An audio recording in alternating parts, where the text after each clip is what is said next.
Hey kids, welcome back to 396 Guitars. We're in the home stretch with the Les Paul that we had to rewire and straighten out some electrical issues. But today we're just doing the cleanup, the restring, and setup.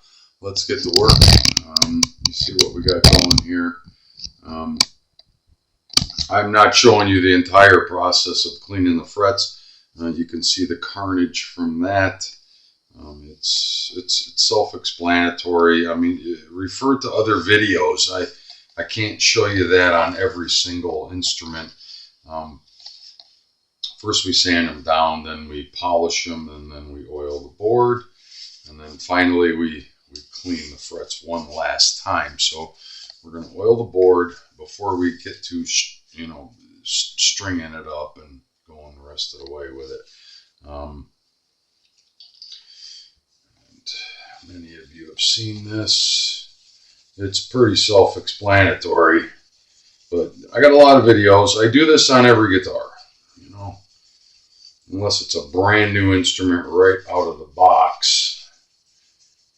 This one is not.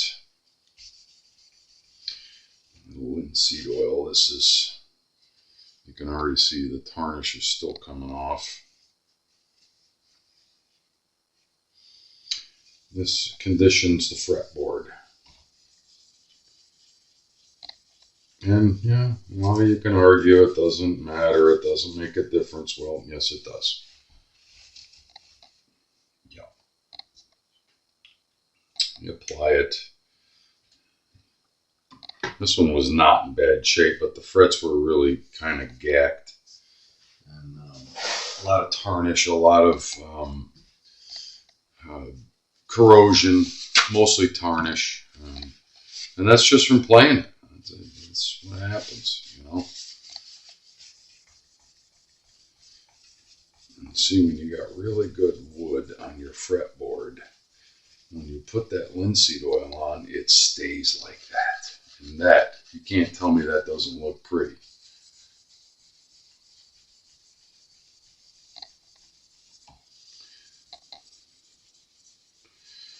Get the oil off.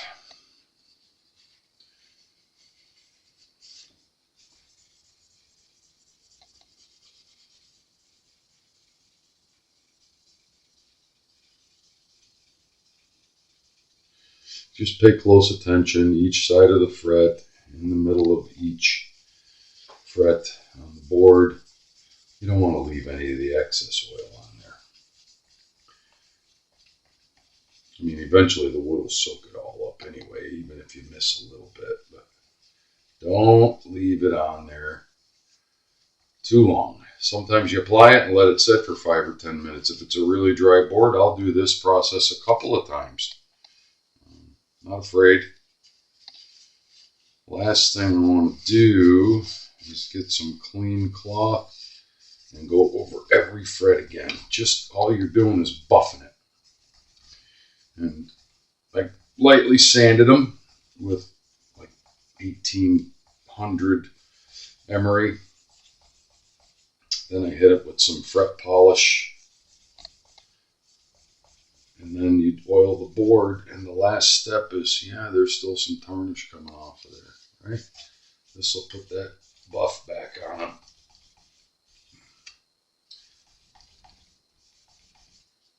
Yeah. Once a year, at least, minimum. Once a year, do this. Yeah, you get tarnish. So, guitar is really quite clean, and it's flat, wood grain, stained. It does not need a whole lot of cleanup. What I'm going to do, if I can find his saddle and his stop bar, where did I put them? Stand by. Sorry about that. Yeah, I had taken his bridge and tail stop bar off the other day. I was working on the electronics. So he's using EXL 125 10Ps. I don't know what they are, but they're 46 to 9. So they're kind of a cross between 10s and 9s. yeah, he had them. He already had them, so that's what we're using. That's what he requested, and that's what he's getting. You follow. So real simple. Stop bar. You just put the strings through.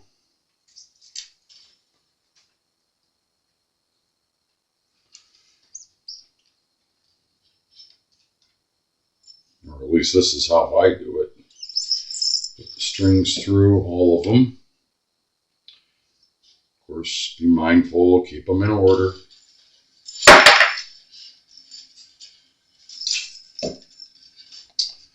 And then we go to restring. And of course, you know I'm going to pause there because, yeah, it just takes a minute.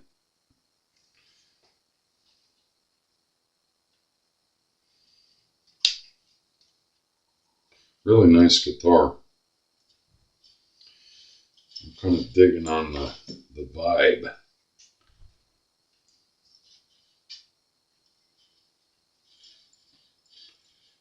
So get them all in there. No, I don't know where this is. We measured at the beginning, and I know it needs a setup, and we're going to be making adjustments on it. But get your stop bar on there. Come around. The string is going to live right there. You go to the next peg and put a bend in it. These are pretty shallow, and they are lockers, so I forgot that. Don't need as much string on a locker. Where are my snippers? When you got good, and these are Grover lockers, it looks like, you don't need to go a whole bunch of string on there. The locker does all of the work for you. Snip it off. Measure it. I want a little bit less than to the next peg.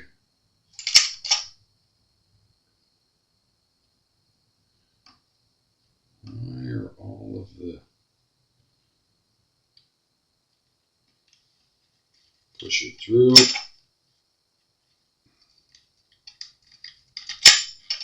Stop. Pull it back. And snug up your locker. And that's all you need to do.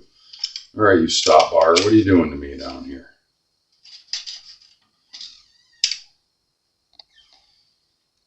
And then, same as always, just tighten it down and come up.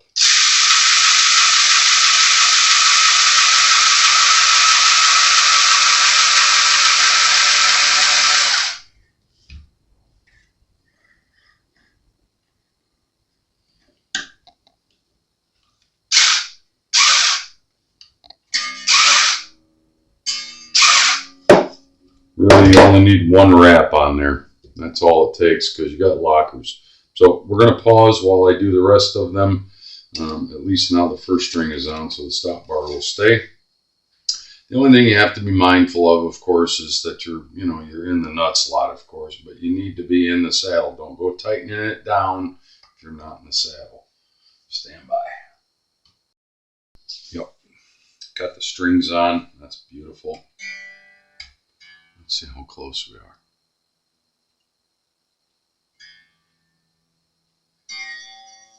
Oh, I hear some buzzing. I remember this guitar was probably out of adjustment quite a bit when I got it. So, as always, we're gonna check all this good stuff because I can and I do and I must.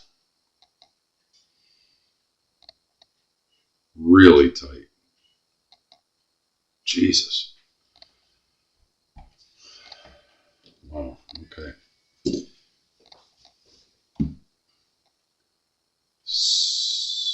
It's literally almost in a back bow. Yeah. So up she comes. Make an adjustment.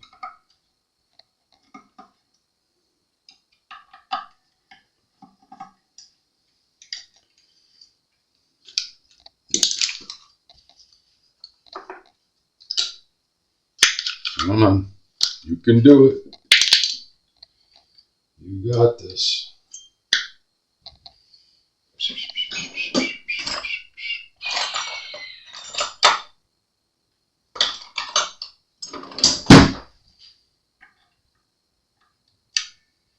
This thing really needs some relief.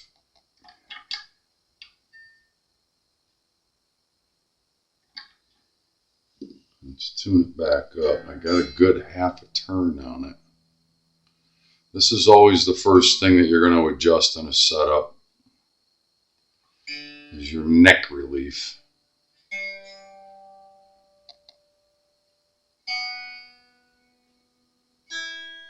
Everything else will come after.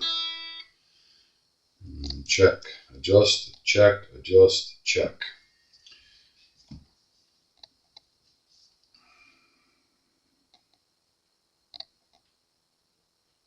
Still tight. Still tight. So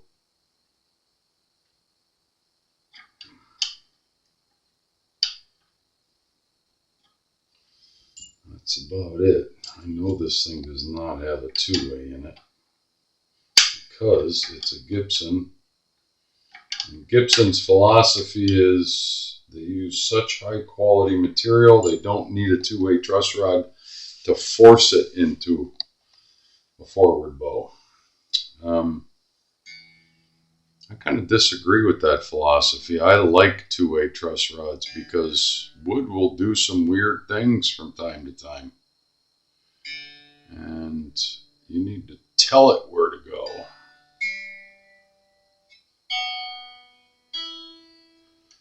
And I don't think I'm going to get enough relief out of it that I'm going to be happy, but I know I got some.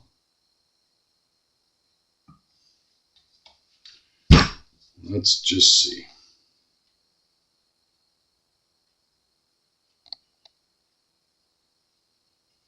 Oh yeah.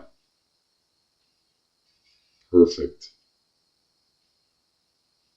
I think I'm going to bring it back slightly and just put a little tension on it. And you notice that I went all the way slack and then brought it back up, and sometimes that's what you have to do. And that's it. That's all I'm going to do is put a little tension on it. But we did put some relief in it. I guarantee you it's not flat anymore, and it shouldn't be. It is a misconception that necks are supposed to be flat. It's just not true. Sometimes you want a flat neck. Just kissing 12 thousandths. You guys can argue that ad nauseum.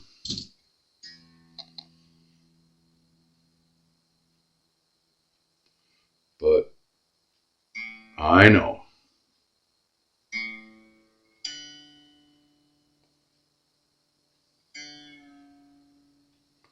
I know in my heart of hearts that's where it needs to be. And, yeah, miracle of all miracles, it's not buzzing anymore. Yeah, so the next phase is, this is usually where I check intonation.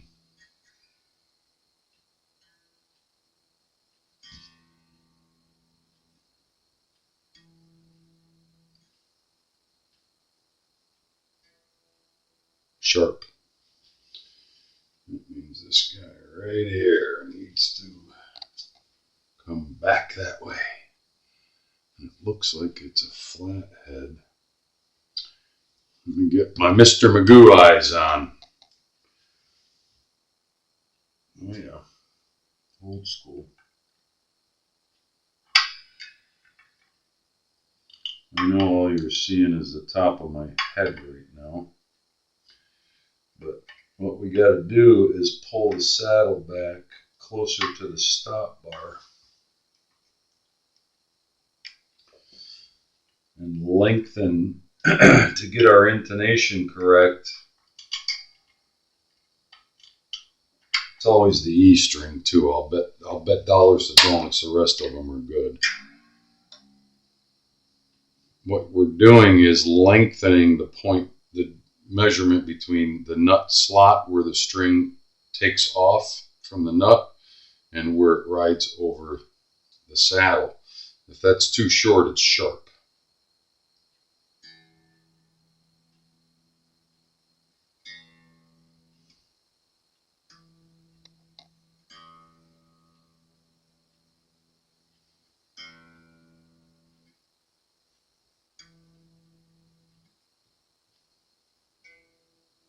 And now we're dead on. What we effectively did was pull that saddle back towards the stop bar. That's your intonation. Let's see where the rest of them are.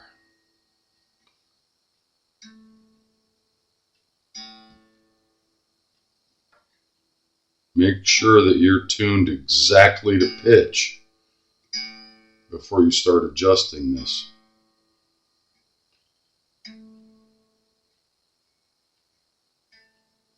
Dead on.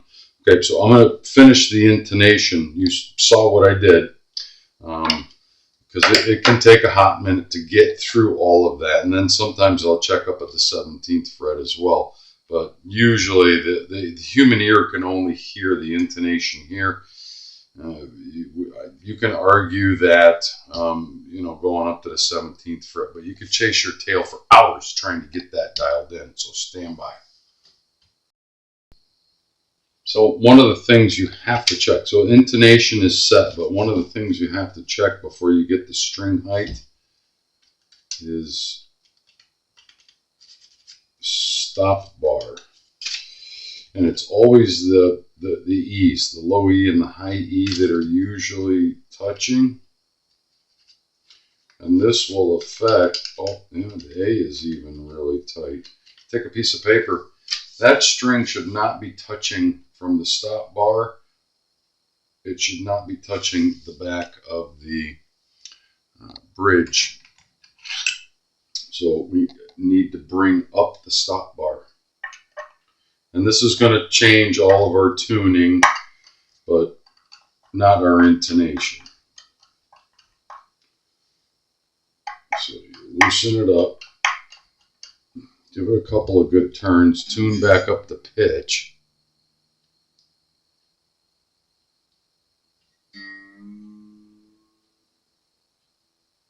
Everybody always forgets this one. Why do I keep breaking strings? Why does my high E keep breaking? Well, that's because it's catching on the back of the bridge from the stop bar. Your break angle is too acute.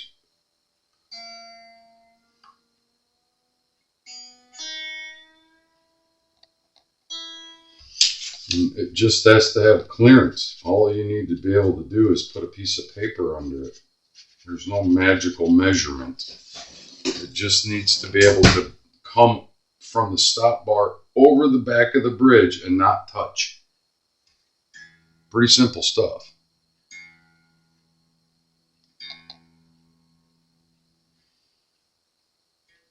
And your intonation stays the same.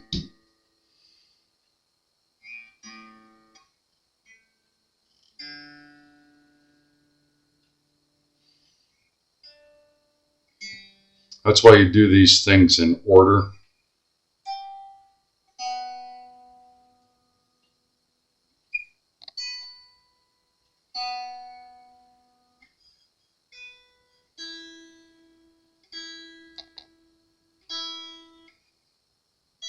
Because some adjustments can affect other adjustments you've already made. That is not one of them. Get your intonation set first, your neck relief, then your intonation, and then string height. And lastly, we're going to attack this. But so we're at that string height adjustment, right? Now, string height, if we bring it up dramatically, it could affect our stop bar adjustment. And then we got to start all over with that. But I don't think we're going to have that issue. I think we're going to be pretty close to where we need to be as far as string height. Got to come up slightly on the bass side. You got to come up slightly on both. So just a little tweak right there and right there. And what we did was just bring it up slightly. I like that. So we are above 4/64 on the bass side, approaching 5/64, but below it. We are just showing the 4/64 line on the treble side. And again, you got to tune to pitch because we just changed our string height, and that's going to change that to sharp. So we got to come back down and tune up.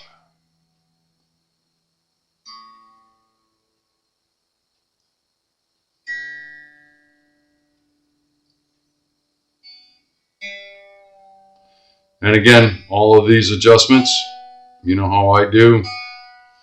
I'm going to get this guitar set. These are the last few little adjustments. And then it's going to settle overnight. Tomorrow morning, I'm going to dream about it all night. And then I'm going to get up first thing in the morning and I'm going to check everything I did today because, yeah, I want to make sure before I give it back to my client that it is playing correctly and is stable. Now, stable as it can be with brand new strings on it, we all know that's going to take a week or so, but yeah, we get that.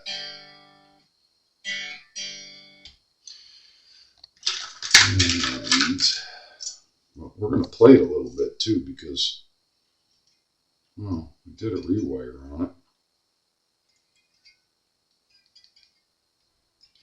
This one was too close. I knew it. I knew it.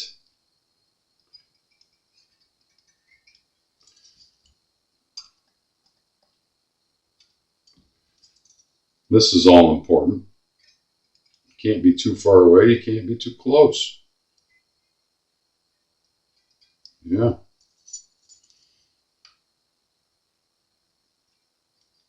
Too far away. That one's perfect.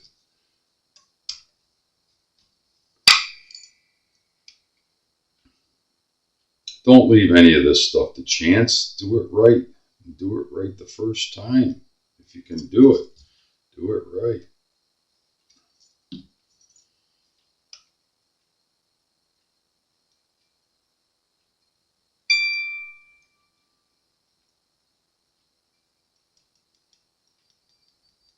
Yeah, do it right the first time.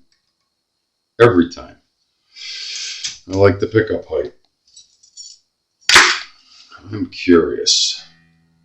Dead on. Dead on.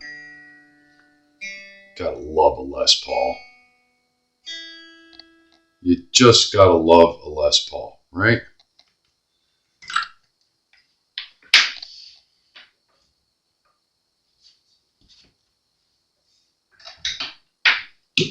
I wonder what it'll sound like. Let's check it out.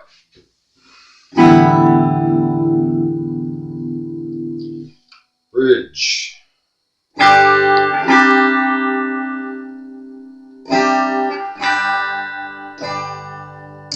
Neck.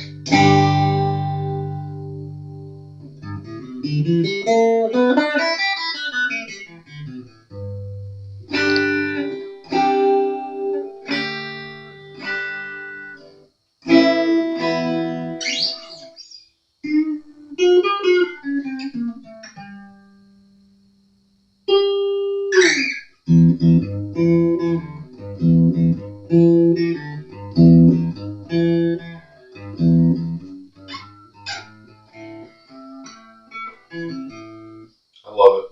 You just can't go wrong with it. The Les Paul.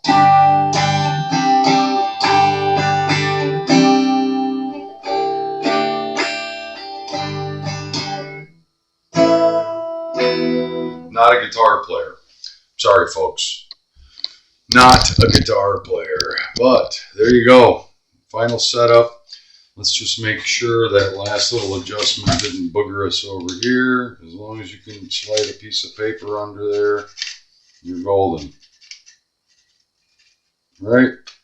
And some guys go, use a rolling paper. A regular piece of paper is too much, but if it slides under there, you're golden.